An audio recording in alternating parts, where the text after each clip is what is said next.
This is the Bay Area's news station. KRON 4 News at 11 starts now. Contacting all the marinas to see, in between San Diego and Humboldt, to see if they stopped anywhere along the way and if anybody has any information.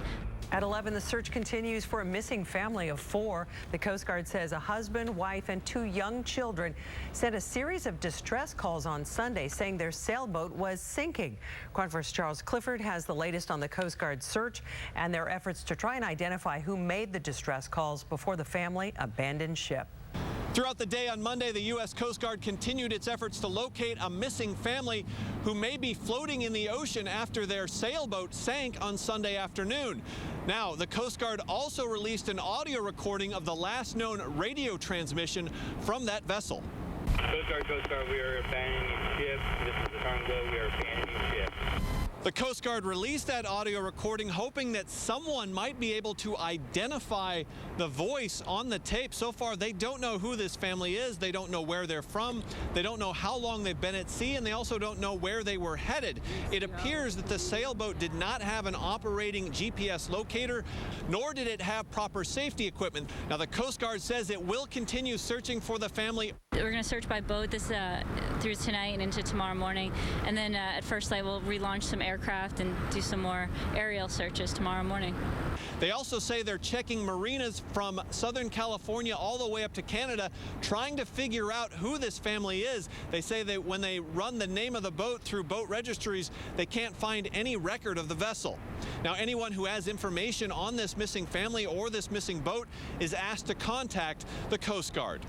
On Yerba Buena Island, Charles Clifford at KRON 4 News. Now here's a map to show us where the boat was when that distress call came in late yesterday afternoon. Nowhere close to shore, really. According to the Coast Guard, the sailboat about 65 miles off the Monterey coast. The search is now focused in a wide area right around there. Officials not saying specifically how large the search area is, but we have learned that the Coast Guard says the water current is moving south tonight. Also, good weather today has made for favorable searching conditions. Officials expected to search through the night and into tomorrow morning. I'm Grant Lotus, KRON 4 News. And developing news at 11, a police standoff in East Oakland. That's where they say a suspect has been barricaded since this afternoon. And you're looking at video from our helicopter partnership with ABC 7 News. The standoff happening in the area of 87th Avenue and Birch Street. KRON 4 Morning News will continue to bring you updates starting at 4 a.m. And in Pleasant Hill, a candlelight vigil tonight to remember those killed in the Newtown shooting massacre and a call for stricter gun laws. KRON 4's Dan Kerman was there and has the story. Olivia Engel. One by one, they read the names of the children gunned down in Newtown, Connecticut. Grace McDonald. For these people, each is a sign of an innocent life lost and the need for stricter gun laws. I think this has touched the heart and motivated people who were just either unaware or didn't realize the scope of the situation. I have children, I have grandchildren, and it's just gotten to be too much. There's too much power in the gun lobby and the gun manufacturers, and we need to show that there's other people who think differently.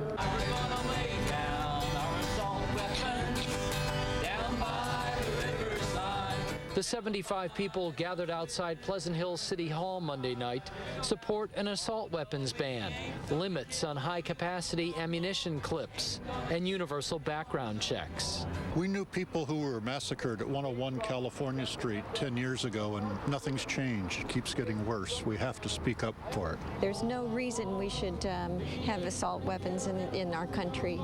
I'm all for freedom, but we need to protect the innocent, from those who really aren't responsible. The people here believe that since the Newtown shooting, the tide has turned, and now they feel as long as they keep the pressure on, stricter gun laws will be a reality. In Pleasant Hill, Dan Kerman, KRON 4 News. Meanwhile, the debate over gun control is headed for the Senate. The Senate Judiciary Committee could begin considering 4 gun control bills as soon as Thursday. The legislation includes proposals to ban military-style assault weapons, crack down on illegal gun trafficking, and improve school security. President Obama pressed Congress to pass tighter restrictions on guns in the aftermath of December's deadly Sandy Hook Elementary School. A West Sacramento police officer is behind bars tonight, accused of sexual assault and kidnapping while out on patrol. Investigators say Sergio Alvarez took advantage of at least 6 victims, all female, ranging in age from 20 to 47. Police say they know they have a lot of work to do in order to rebuild the community's trust. I want to assure everybody that the actions of one person are not representative of the outstanding performance and the integrity of the men and women of the West Sacramento Police Department that they display every day in the protection of the community. Alvarez had been a police officer in West Sacramento since 2007. The 37-year-old was put on administrative leave in September, and once the investigation was finished, Alvarez was fired. And new at 11 right now, Contra Costa County authorities are looking for an at-risk Bethel Island man. Christopher Foshner has been missing since early February. This is a photo of him. Foshner was last seen on February 5th at the Contra Costa Regional Medical Center in Martinez, and that's where he was admitted for evaluation and then released the next day. Police say that he has not returned home or contacted family members. Foshner suffers from brain disorders and does not have his medications with him. He's described as a white male, 6'2", weighing 180 pounds. Reports of a suspicious device closed Ellie Boulevard in Petaluma earlier today. This is video from our helicopter partnership with ABC 7 News. Police later said the device was a World War I era artillery shell. The homeowners found the shell when they were cleaning out their home after a tenant moved out. Bomb technicians removed the shell from the home, and surrounding streets were reopened. Tonight, the search continues for a young Oakland couple who disappeared about a month ago. Jamie Neal and Garrett Hand were last heard from on January 25th. They were in Peru for a biking adventure.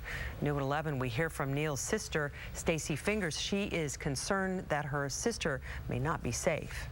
I mean, she's my sister.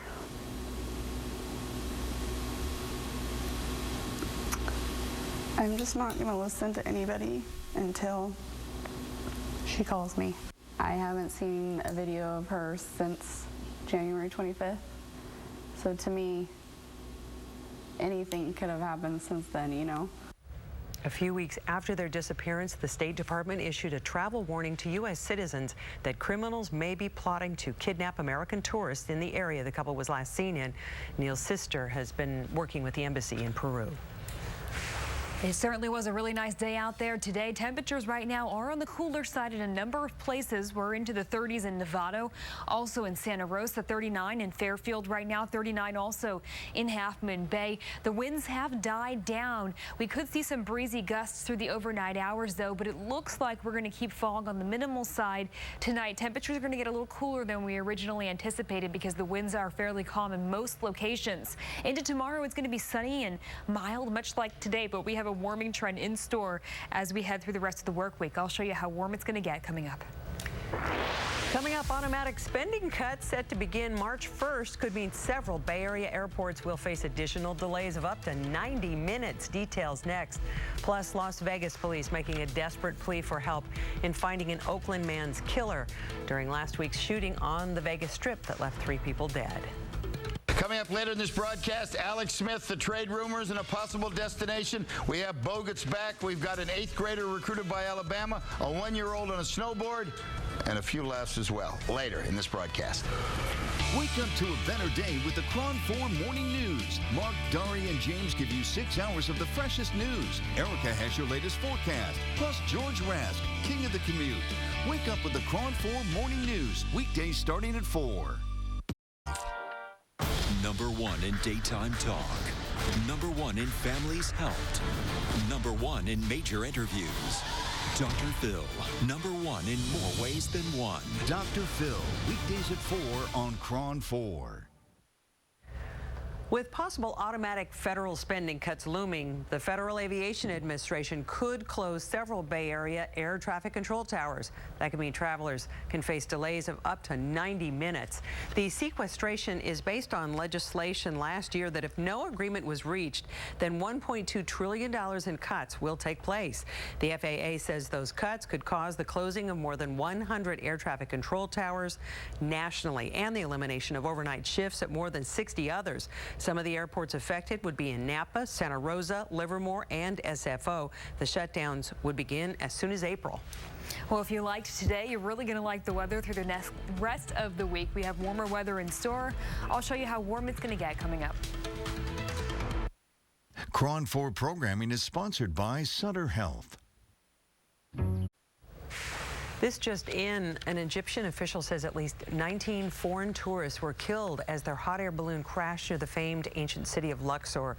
The official says that there was a fire and an explosion and that the balloon then plunged from the sky and crashed into a sugarcane field west of Luxor. On Tuesday, Luxor is located about 320 miles south of Cairo. And a developing story, Las Vegas police making a desperate plea tonight for help in finding an Oakland man's killer. The shooting happened last week on the Vegas Strip and left 3 people dead. KRON 4's J.R. Stone is following the story and spoke with the victim's father this evening. But we can say with certainty that Amar Harris is the suspect who fired the fatal shots. And because of that, Las Vegas police have now charged Amar Harris with 3 counts of murder in connection with this Las Vegas shooting that left an Oakland man dead.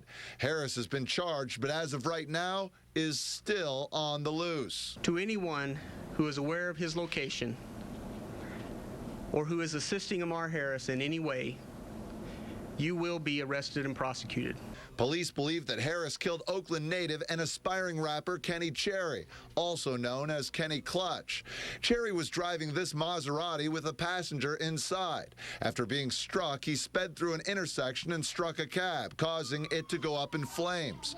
Both people inside were killed. Monday, the focus in Las Vegas was on one fugitive and those who may be helping him. You may think you're being a friend, but keep in mind, Amar Harris is wanted for the murder of 3 citizens. Harris and Cherry reportedly got into an argument outside the Aria Hotel early Thursday morning.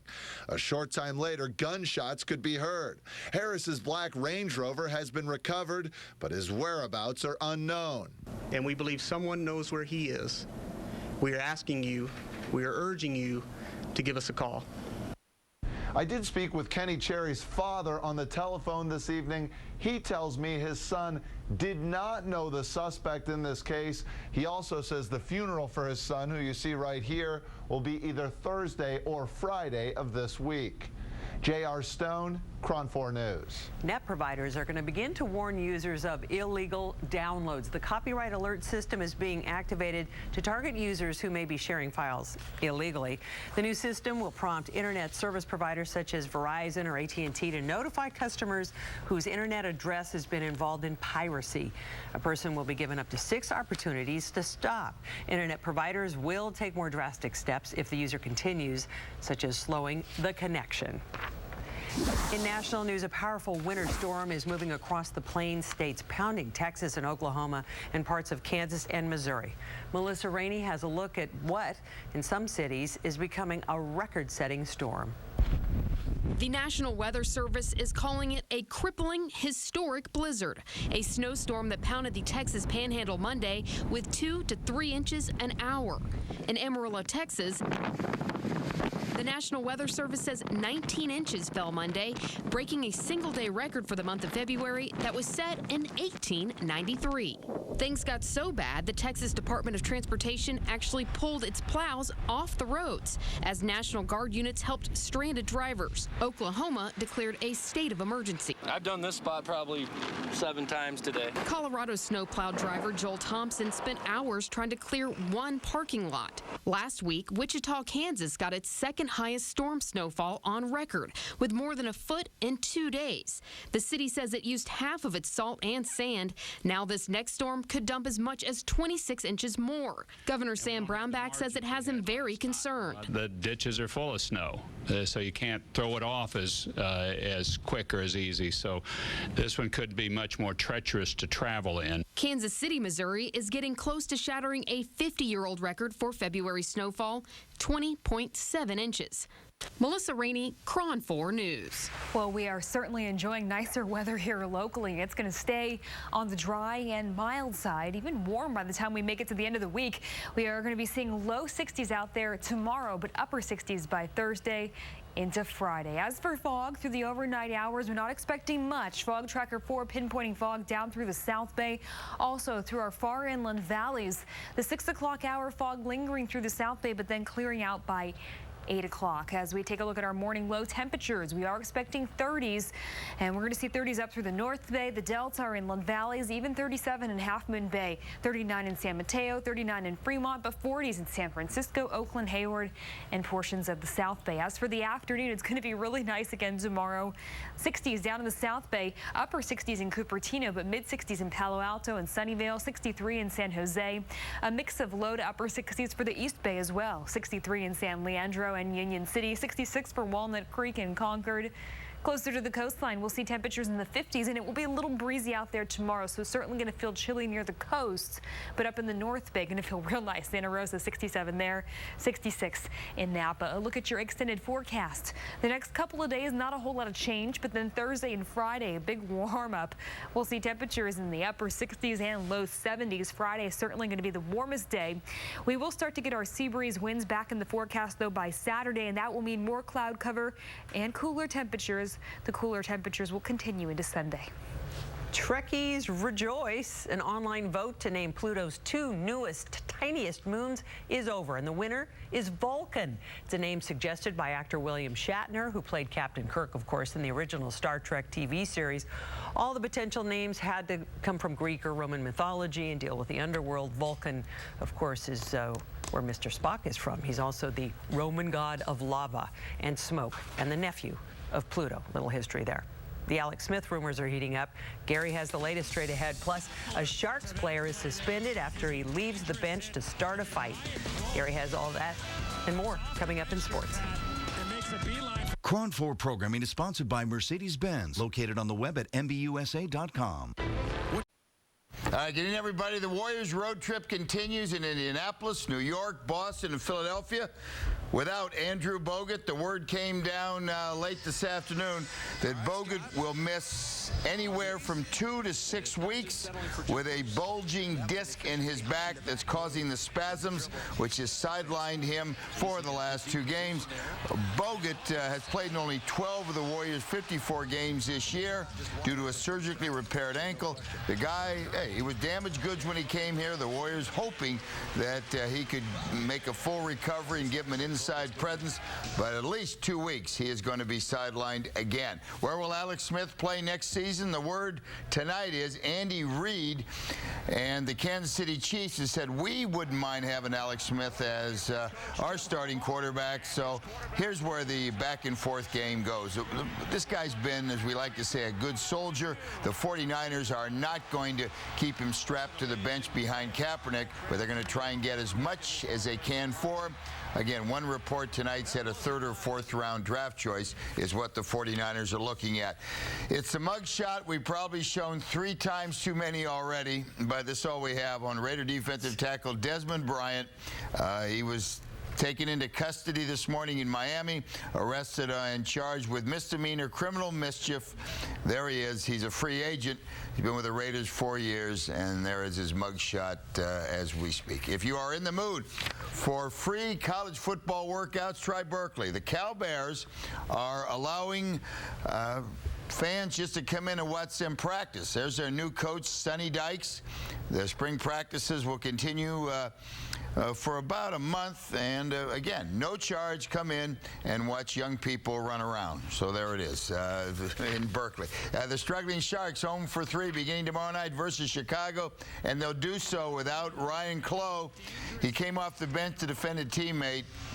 Vicki, you're not here normally, but Jackie, that she's missed hockey. Oh, yeah. 10-game suspension. Really? Yeah. You think it should be more then, huh? No, that's just the rule. It's an automatic 10-game suspension. But it says so that the league suspended Clough for 2 games. It could have been a 10-game suspension if he was ruled an illegal line change as well, but fortunately it wasn't. Oh, okay. Well, I thought anytime they came off the bench to get involved in a fight, it's an automatic 10-game suspension. That's the rule. I only can read what the Associated Press tells me. See, Vicki, I'm a reader. I'm not here to It's nice to have someone so knowledgeable in hockey here. I'll tell you a secret now. Almost to the point where you just don't want to engage in her because she does know more than me. You kind of opened up that can of worms. Yes. And notice I waited till 11. 11 when everybody's tired. So I won't do 6 and 8, then I have to live with it all evening. But anyway, Chloe's going to be out 2 games. Bruce Bochy gave his son a chance this afternoon. Brett Bochy, trying to stick with the big club, came on and gave up a 3-run homer to Seth Lohman as Giants and White Sox ended up in a 9-9 tie. Bochy's son pitched last season in Double-A baseball. And you have to make a way for the young folks. Give us 12 seconds of Dylan Moses. There he is. He's in the 8th grade. Alabama has offered him a full scholarship as an 8th grader to be a running back. And we love our 1-year-old snowboarder, Eden Chalvachu, in Oregon, 1 year of age. And Jackie would say, well, she's 2. She's 2. She'll be 2 next month. 23 months. You're right. The 2 is still pretty good. I'm not that impressed. If she's 2, big deal, right? She's 2, nothing. Everybody.